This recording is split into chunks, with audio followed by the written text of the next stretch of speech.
I'm Anil Kumar, and now let us understand what is a composite function and how to find its derivative. The question is, if f of x equals to square root of x and g of x equals to x cubed plus 1, find each of the following values.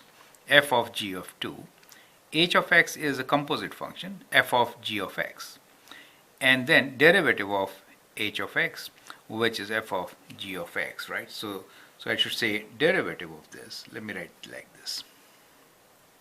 Yeah, that is better. Now let's begin by finding out the value of a composite function, which is f of g of 2. It really means first find what is g of 2. So we say g of 2 is equals to, here we have g of x equals to x cubed plus 1. We'll substitute 2 here, so we get 2 cubed plus 1, that is 9. So f of g of 2 could be written as f of 9. You get the idea, right? So f of 9. Now to find what is f of 9, f of x is square root of x. We'll substitute 9 for x in that function. So we get square root of 9, which is equals to 3. So f of g of 2 is 3. So that is how you can solve this question. Now the next part B is, we need to find composition of f of g of x, and that function is h of x for you. So it is f of, what is g of x?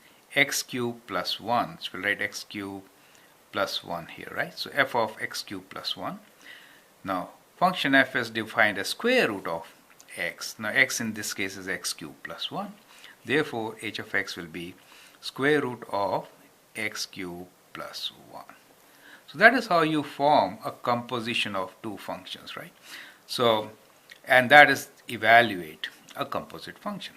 Now we'll figure out how to find derivative of a composite function. So just now we calculated, or we found an expression for h of x, which is composition of f of g of x. So g of x followed by f, right? So that is how the function is. Now the chain rule is that whenever you have a composite function, then the derivative of composite function is f dash of the composite function times derivative of inside function. So that is what the chain rule is. We'll apply this chain rule to find the derivative of this function. So h dash of x, or derivative of hx, that is in prime notation, will be derivative of this function. So that is the function for us, correct? So we are actually finding derivative of square root of x cubed plus 1.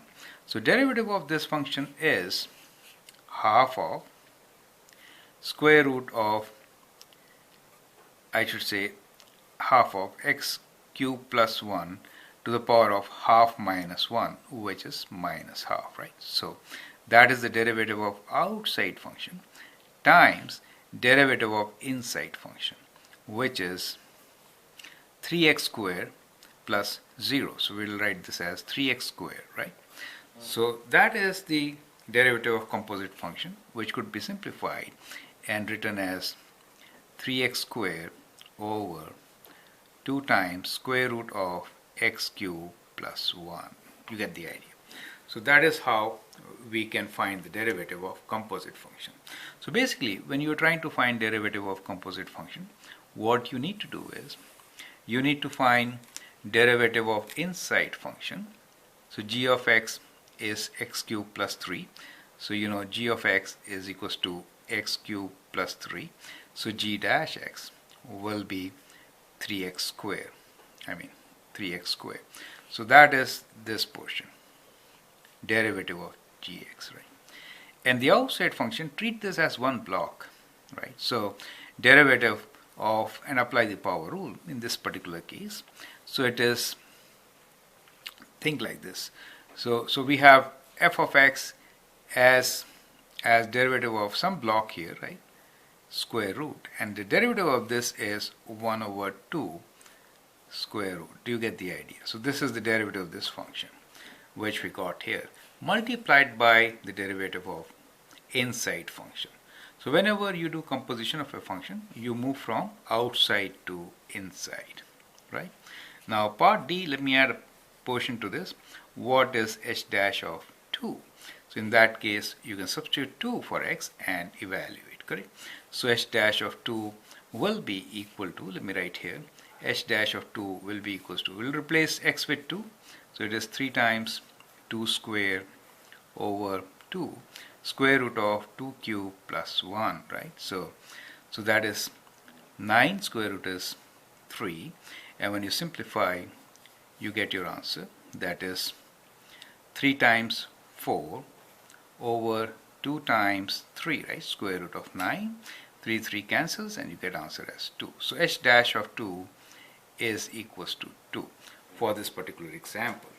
I hope with this you understand how to apply the chain rule to find derivative of composite functions, and also how to evaluate composite functions.